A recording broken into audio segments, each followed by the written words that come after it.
Oi irmãos, tudo bem? Bem-vindos a mais um vídeo aqui do canal, mais um vídeo de estudo da Palavra de Deus. Hoje, continuando nosso ano bíblico, nós vamos estudar Atos dos Apóstolos, capítulo 24, Coríntio. Antes de iniciarmos, gostaria de lembrar os irmãos que esse é apenas um resumo que eu faço. Recomendo aos irmãos a leitura do capítulo completo no aplicativo da Bíblia ou ouvir o audiobook. Então vamos lá. Atos dos Apóstolos, capítulo 24, Coríntio.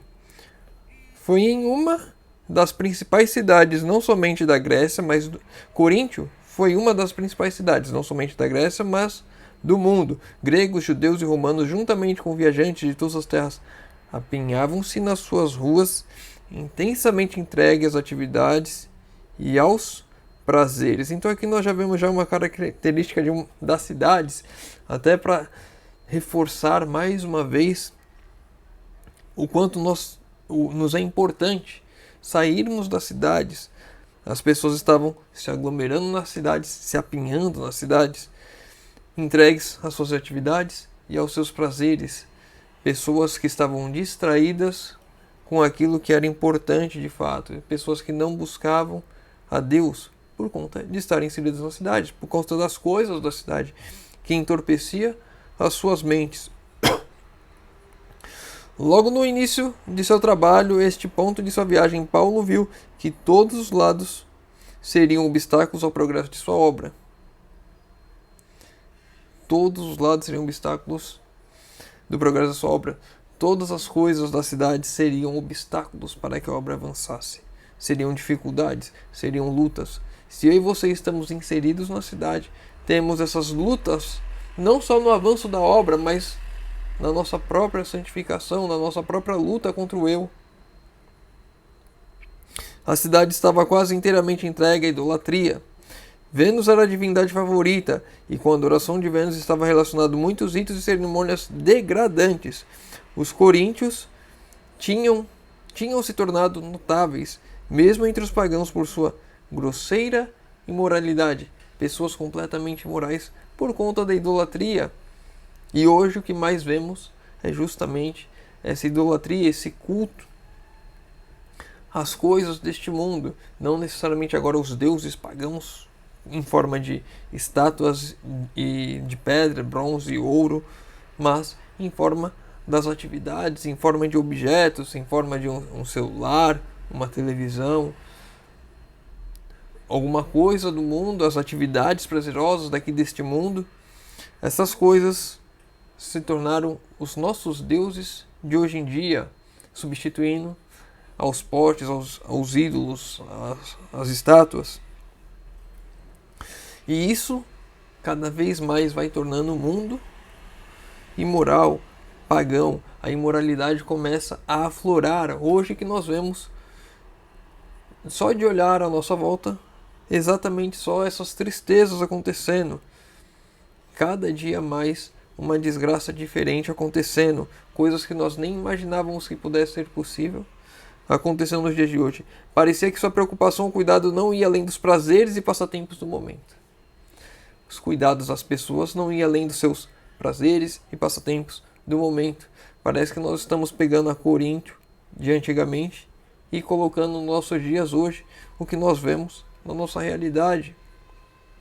As pessoas que só estão preocupadas com os seus prazeres, com os seus passatempos, com os seus divertimentos, com o seu entretenimento, com as suas vontades, com os seus gostos, as suas vaidades. Pessoas que estão centradas em toda a sua vida no próprio eu. Gregos criam na necessidade de reerguimento da raça humana, mas consideraram o estudo da filosofia e da ciência como o único meio de atingir a verdade, a verdadeira elevação e honra. Então agora nós vemos aqui que mesmo entre os pagãos haviam pessoas que compreendiam que como eles viviam precisava de um reerguimento da raça humana, uma restauração. Reerguimento porque ela estava por baixo, estava degradada, precisava ser renovada. E eles achavam que isso só poderia ser feito através da filosofia e da ciência. Pessoas que adoram a filosofia e a ciência. Assim como hoje, a gente conversou sobre isso ontem. Exatamente as mesmas coisas. A gente vai de cidade em cidade, nós vemos problemas muito parecidos. As pessoas compreendem a imoralidade que há na cidade. As pessoas enxergam a idolatria, as pessoas veem tudo isso que está acontecendo em volta, nos tempos antigos e nos nossos hoje, e elas veem que precisa mudar alguma coisa, que algo precisa ser feito, mas não olham para a direção correta. Naquele tempo, aqui em Corinto, eles olhavam para a filosofia e para a ciência, achando que isso iria mudar a vida das pessoas. E hoje as pessoas têm outros ídolos, outras coisas que elas acham que vão mudar a disposição e o caminho que a raça humana está seguindo. Paulo bem sabia que a sua mensagem seria considerada tanto pelos judeus como pelos gregos de Corinto.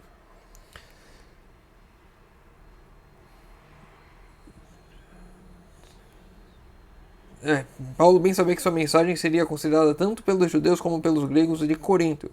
Nós pregamos a Cristo crucificado, admitiu ele, que é escândalo para os judeus e loucura para os gregos. Entre os seus ouvintes, judeus, havia muitos que ficariam irados com a mensagem que ele estava para proclamar. Na avaliação dos gregos, suas palavras seriam absurda loucura, e seria considerado como um débil mental ao tentar mostrar que a cruz poderia ter alguma relação com o reerguimento da raça ou a salvação da humanidade.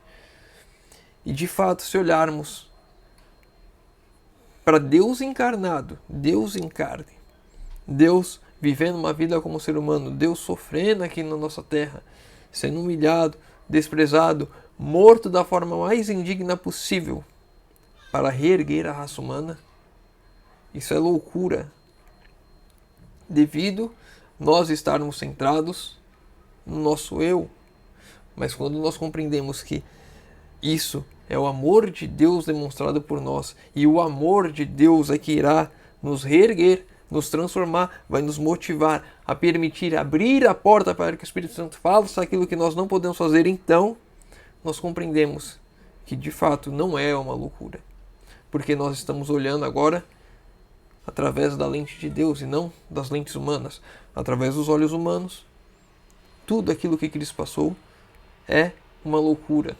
Apenas quando há o toque do Espírito Santo em nossas vidas é que conseguimos vislumbrar um pouco do amor de Deus demonstrado na cruz. Ele sabia que por experiência pessoal que quando um pecador uma vez contempla o amor do Pai, como se vê no sacrifício de seu filho, e se rende à divina influência, tem lugar uma mudança no coração, e desde então Cristo é tudo em todos. E aqui nós vemos Paulo tomando a sua vida como exemplo. Ele sabia, ele conhecia, ele teve a experiência, ele teve aquele testemunho, ele vislumbrou o amor de Deus através de Cristo. E aqui 2 pontos importantes para a transformação completa do ser humano. Contempla o amor do Pai e contempla o amor do Pai, vê no sacrifício de Cristo o amor do Pai e se rende à divina influência. Quando eu e você contemplarmos o amor de Deus na cruz e nos rendemos à divina influência, o trabalho do Espírito Santo em nossas vidas, então nossas vidas serão transformadas. Então eu passarei a viver de fato como um cristão transformado. Se acontecia afrouxar o seu amor no caminho do dever, um olhar à cruz e ao amor admirável ali revelado era suficiente para fazê-lo cingir os lombos de seu entendimento e impeli-lo na senda da renúncia de si mesmo. E aqui é uma coisa interessante. Muitas vezes, conforme o tempo passa, isso cabe para nós. Conforme o tempo passa, nós vamos afrouxando na fé. Aqui em casa tem uma torneira, eu apertei, foi antes de ontem. A gente vai usando a torneira e o parafuso dela vai começando a soltar ao ponto de que a gente não gira o registro e ela gira em falso. Então tem que apertar o parafuso para que ela volte a funcionar. Eu e você, com o tempo, na caminhada cristã, vamos afrouxando se nós não vigiarmos. E se isso acontecer, basta olhar para a cruz, ver o amor de Cristo, que é como se o amor de Cristo nos apertasse novamente e nos trouxesse o caminho e fizéssemos girar novamente como um verdadeiro registro, funcionando da maneira correta. Quando olhamos para a cruz, ela nos move, ela nos motiva, ela nos dá um entendimento que nos faz cingir os lombos, né? Ou seja, arregaçar as mangas, vamos seguir em frente, vamos à luta. Não vamos deixar esmorecer a nossa fé. A vida aqui é difícil, tem lutas, tem provações, tem tentações. O mundo quer desanimar a nossa fé, nós sabemos que temos um dever de levar a mensagem. E ao levarmos a mensagem, a oposição faz esse afrouxamento também. Você vê a luta das pessoas contra o Evangelho, contra a verdade, contra Deus. E isso vai afrouxando e temos que constantemente olhar para a cruz para não deixarmos afrouxar ao ponto de girarmos em falso. Leu o testemunho dos profetas referentes ao caráter e à obra do prometido Messias e a maneira como seria recebido e tratado na terra. Mostrou então que todas essas predições tinham sido cumpridas na vida, ministério e morte de Jesus de Nazaré. E aqui nós vemos novamente Paulo, ao explanar a vida de Cristo, o Messias que havia vindo, ele pega o Antigo Testamento e vai explicando o Antigo Testamento, mostrando as profecias apontando para o Messias. Eu e você muitas vezes esquecemos do Antigo Testamento, não olhamos o Antigo Testamento, não nos atentamos às promessas feitas e como elas foram se cumprindo. Todas as promessas a respeito de Cristo foram se cumprindo. Isso nos motiva e nos fortalece a fé, porque sabemos que tudo que Deus disse, como aconteceria, aconteceu. E aquilo que Ele disse que ainda vai acontecer, vai acontecer. Ele não falhou até hoje, não falhará.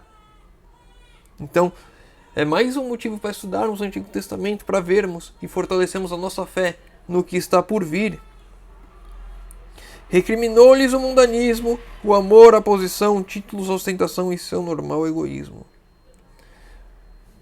Exatamente o mundo de hoje, o mundo mundano, o amor pelas posições, por quem eu sou, pelo poder. Eu sou um juiz, eu sou um advogado, eu sou isso, eu sou aquilo. Os títulos, a ostentação, o anormal egoísmo. E aqui é importante isso, anormal egoísmo. O egoísmo não é normal. Não é algo que provém de Deus, é anormal, é uma doença. O pecado é uma doença no ser humano, o egoísmo é uma dessas doenças, é um dos sintomas. No poder do Espírito, Paulo revelou a história de sua própria miraculosa conversão e de sua confiança nas Escrituras do Antigo Testamento, que tão completamente se havia cumprido em Jesus. Então aqui nós vemos novamente, nós vemos que é sempre as mesmas repetições, e é isso que converte as pessoas, é isso que chama as pessoas a Cristo. Agora Paulo estava testemunhando aquilo que Cristo fez por ele. Como ele confiou na Escritura, como ele confiou na palavra e como a palavra o conduziu a chegar naquele ponto. Viam que sua mente estava centralizada em Cristo e toda a sua vida estava unida a seu Senhor.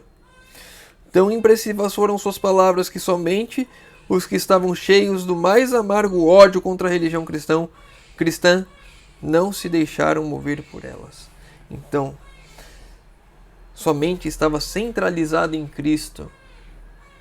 A mente de Paulo estava conectada com Cristo, em união com Cristo. E isso fazia com que as palavras dele tivessem efeito. O Espírito Santo usava as palavras de Paulo para alcançar aquelas pessoas.